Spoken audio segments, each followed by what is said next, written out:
नमस्कार, ये सीधी तस्वीरें आप देख सकते हैं ताऊ देवीलाल पार्क कुरुक्षेत्र से, जहां पर आप देख पा रहे हैं कि हरियाणा के तमाम कर्मचारी आज मुख्यमंत्री नायब सिंह सैनी के आवास का घेराव करेंगे और इनमें सफाई कर्मचारी भी हैं, भवन निर्माण कर्मचारी भी हैं और इनमें हरियाणा भर के वो तमाम कर्मचारी भी हैं जो हरियाणा में ट्यूबवेल ऑपरेट का काम करते हैं। तो ऐसे में आप देख पा रहे हैं अपनी मांगों को लेकर आज ताऊ देवीलाल पार्क में पहुंचे हैं। क्या कुछ इनकी मुख्य मांगे हैं, बातचीत करने का प्रयास जरूर करते हैं। 10,000 रुपये, 10,500, 10,800 कुछ रुपये मिला, उसमें हमारे परिवार का गुजारा नहीं होता। तो इस वजह से हमारी कई मांगे हैं। एक तो ये सरकार जो है पंचायतों को का मेंटेनेंस जो है पूरी तरह से पंचायतों को दे रही, ये भी गलत है। और सरपंच जो है हमने इस वजह से टॉर्चर भी करांगे, भाई ये तो आप ही करवाओ, जो मोटर जलाएगी या कुछ भी होगा। एक जो हमारी फाइलें रुकी हुई थी, हमारी कौशल की फाइल ऊपर ही डाल दी जाती है सारी। हाँ, वो सारी फिर वो कहेंगे भी इसी तनख्वाह से या आप लोगों जो है ना मेंटेनेंस भी करो, क्योंकि सरपंच जो है गांव में, अगर सभी सरपंच तो चलो गलत नहीं है, कुछ सरपंचों पर पार्टीबाजी की भी दबाव आ जा। और जिस दिन से हम कर्मचारी श्रेणी में उससे ज़्यादा उस टाइम से तो हमारे ज़्यादा दुश्मन हो रही आपस में। तो एक आप हमारी जो मुख्य मांगे हैं, एक तो पंचायतों को मेंटेनेंस न दिया जा। एक जो हमारी फाइलें चली हुई है, मैंने पहले भी डायरेक्टर साहब से उस टाइम 7वें महीने में 2024 में लिख के दिया था, भाई जो जिनकी इच्छा हो कौशल में जाने की उनको कौशल में डाल दो। और जो उम्र के हिसाब से ज़्यादा उम्र है जिनकी, वो अपनी उम्र यहीं पूरी करांगे।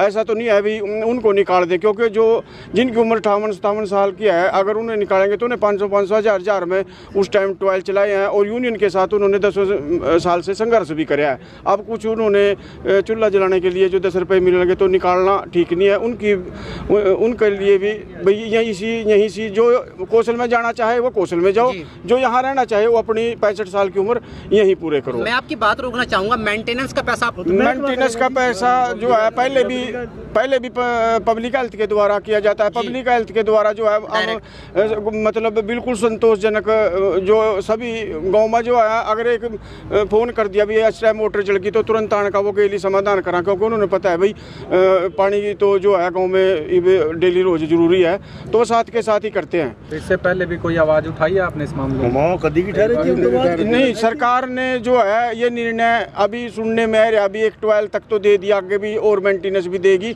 अभी निर्णय लिया पीछा कुछ महीने पहले ही, तो हम इसके खिलाफ भी आवाज़ उठाएंगे और सीएम साहब से अगर टाइम मिला तो उसके बाद बात करेंगे। बड़े अधिकारी से किसी से बात हुई है आपकी अभी तक? नहीं, कोई अभी तो बड़े अधिकारी से नहीं बात हुई है। अभी तो हमने यही सुना भाई मीडिया द्वारा या उस द्वारा भी ऐसे करके जो है पब्लिक हेल्थ से जो है मेंटेनेंस पंचायतों में ले जा रहे हैं।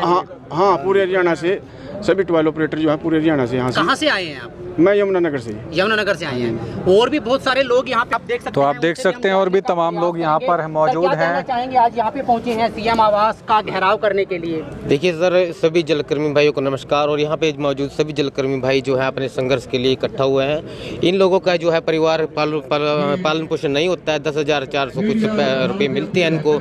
आज के टाइम में बच्चों की फीस और बिजली का बिल ही पूरा नहीं होता है, जबकि ये लोग अपना पूरा कार्य करते हैं। गांव में सिंचाई का नहीं, गांव में जो है पानी की सप्लाई का ध्यान रखते हैं, लीकेज का ध्यान रखते हैं और लोगों को जागरूक भी करते हैं कि पानी का जो है सदुपयोग कैसे करना चाहिए। इतना परफेक्ट काम करने के बावजूद भी पब्लिक हेल्थ के पक्के कर्मचारियों की तरह से ये काम करते हैं, लेकिन इनको एक छोटी ही सैलरी 10,000 समथिंग मिलता है, इतने में परिवार का पालन पोषण नहीं होता है। जी, क्या कहना चाहेंगे सर? कहना चाहते हैं आज जिस तरह हम सरपंच पर लग रहे जी, चलो सारे सरपंच वैसे भी नहीं है, 70% सरपंच ऐसे हैं जो ऑपरेटर को ललकारते हैं। उसको चार कुछ कहते हैं 2 बजे भी चला भाई मोटर, इस टाइम भी चला भाई मोटर, मेंटेनेंस होगा भी तो कर ठीक भाई इनू या तो बुलाऊं किसी ना बुलावा।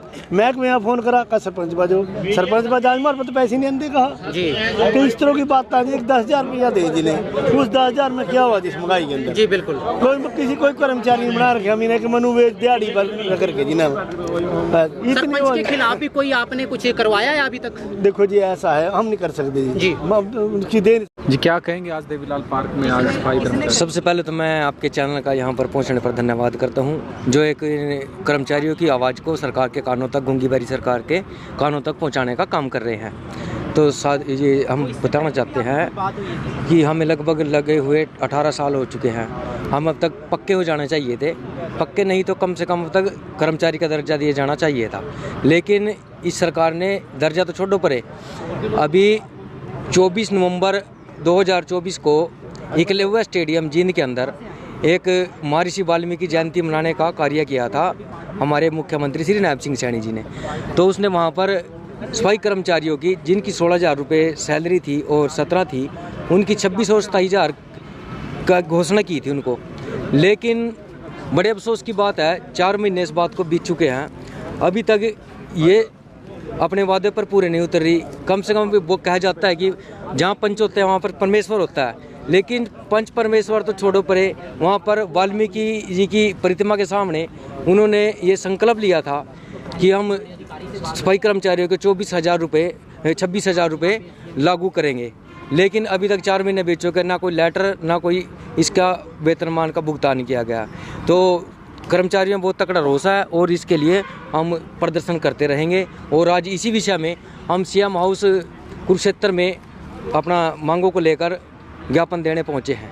जी, कहाँ से कर्मचारी आए हैं आज? आज ये पूरा हरियाणा से ग्रामीण सफाई कर्मचारी आए हैं और मैं ग्रामीण सफाई कर्मचारी प्रदेश अध्यक्ष सुखबीर सिंह, मैं अपनी पूरी टीम के साथ पूरे प्रदेश से आए हैं। और हमारी मुख्य मांग यही है कि हमारे को 17-18 साल के लगभग लगे हुए हो गए, हमारे को पक्का करना चाहिए था, लेकिन अब तक पक्का नहीं किया है। और 24 नवंबर 2024 को एकलव्य स्टेडियम में जींद में हमारी 26,000 की घोषणा की थी, वो अभी तक लागू नहीं की है और ये लागू अभी तक कर देना चाहिए था। और भी हमारी बहुत सारी मांगे हैं, जिन मांगों को लेकर आज हम कुरुक्षेत्र में सीएम आवास का घेराव करेंगे और अपनी मांगों को लेकर अपना मांग पत्र देंगे। धन्यवाद। तो कब पहले भी कोई मीटिंग हुई है सरकार के साथ इस मामले में? नहीं, सरकार के साथ तो ज्ञापन दे चुके हैं पहले। हाँ, ज्ञापन दे चुके हैं हम इसमें चंडीगढ़ जाके, और सीएम साहब को मांग पत्र दे चुके हैं। और हाँ, और जींद में भी हम मिले थे, जिलों में भी दिया। हाँ, और डिस्ट्रिक्ट वाइज भी हमने डीसी को मांग पत्र दिया है, अभी कोई सुनाई नहीं हुई है। हम चाहते हैं कि सरकार हमारी जो मांग मुद्दे हैं उन पर विचार करे और जो हमारे मुख्य मांगे हैं पक्का करना और 26,000 जो घोषणा कर रखी वो लागू करना, यही है हमारी। धन्यवाद।